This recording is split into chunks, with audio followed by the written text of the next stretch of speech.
What's up, everybody? Sam Deep coming at you this morning again with a quick little tutorial. I'm just going to do a tutorial about a plugin from Waves called Vocal Writer that is extremely awesome, and I think if you do vocals, you should definitely use this.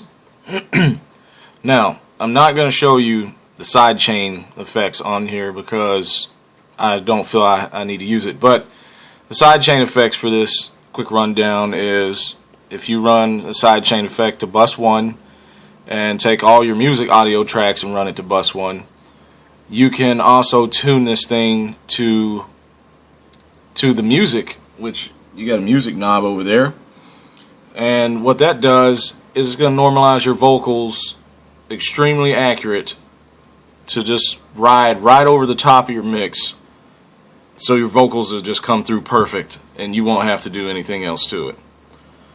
Now, I haven't actually tried it. I know how to use it, and I know that it works good, and I'm sure I will use it one time or another in one of my vocals or whatever artist I'm recording. If it needs it, or if I'm lazy, I'll just use it, because Vocal Writer is for lazy people. Or in a more layman terms, people that want to get the job done quick and not be anal about going in and micromanaging your vocals, which we'll leave that up to the rich people that record their music in the studio, and they pay an engineer thousands and thousands of dollars to do that, while this simple little plugin that runs about $200 can do it for you, and to the consumer's ear you cannot tell the difference. So let's get started. I need to hurry up. I'm running out of time. I said I was going to be quick. Alright, now this thing, you can either run Vocal Writer as a plug-in when you're recording vocals. If your computer's powerful enough, I say yeah, go ahead and do it, because when you cut your vocals, when you're recording, it's automatically going to normalize everything for you right there. It's going to ride the vocals. So any peaks or anything, it's going to move this fader right here up and down, and it's going to just follow your vocals. So if your vocal goes high, it's going to dip. If your vocal's low, it's going to raise it up until everything's normalized. And this is the range right here that you can work with. So the range of the slider, the peak and the low. Now let me take this off so you can see the vocal track. When I run automation Studio One, it kind of like ghosts the track. Turn the display off, see the tracks right there. That's the one I'm automating. Now we're gonna use the Vocal Writer, the what is it? The fader. That's the main thing that you want to use. So in order to use that, say if you want to go back and clean up some vocals that you recorded years ago and you still have it saved in there, you just plug in Vocal Writer into your automation on that track. Now in Studio One, you do it like this. You have to, make it go into right up there, and of course right over here on the track itself. Now, if you wanted to add that fader, you just go in here, hit Add Remove. This pops up. I already put it in there, but you go into Inserts.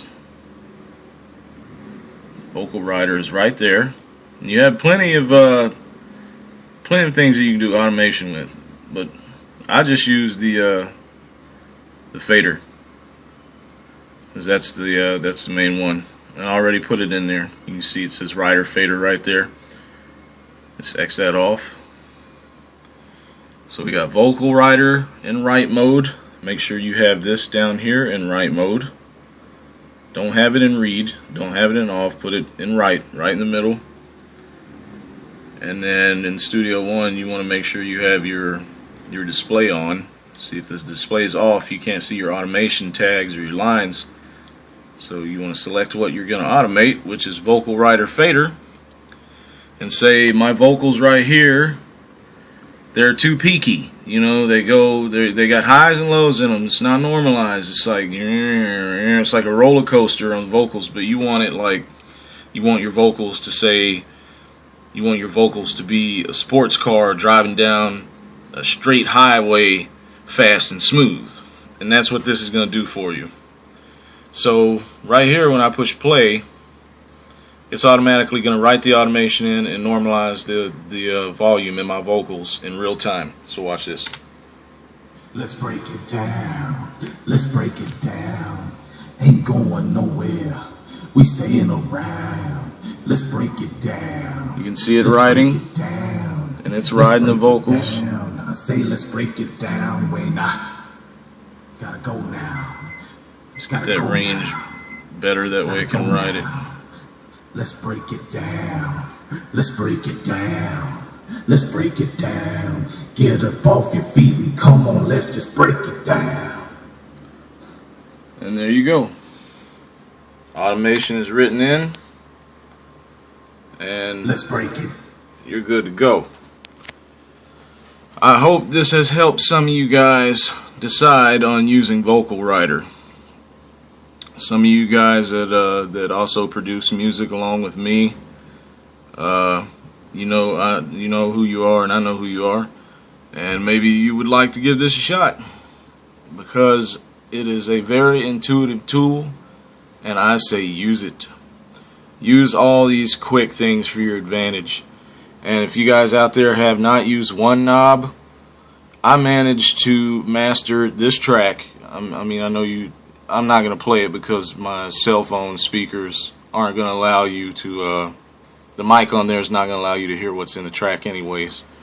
But I use one knob on this track, mainly one knob, and the compression 6 by Waves as well compresses, across the entire board. Then I just use one knob. I use some louder. I use fatter on one knob, and I can't remember, I used another one. But Waves is where it's at when you want to master. I've been trying Ozone out, and I'm going to go ahead and give Waves another shot here. And if my second track comes out just as good as this one I mastered inside of Waves, I'm going to stick with Waves, because it just seems like they get it right, like more the first time. Their presets aren't bad either. Anyways, I'm talking too much. I got to get off of here. Sam Deep out. Do what you love what you do, and just keep making music, people. See you next time.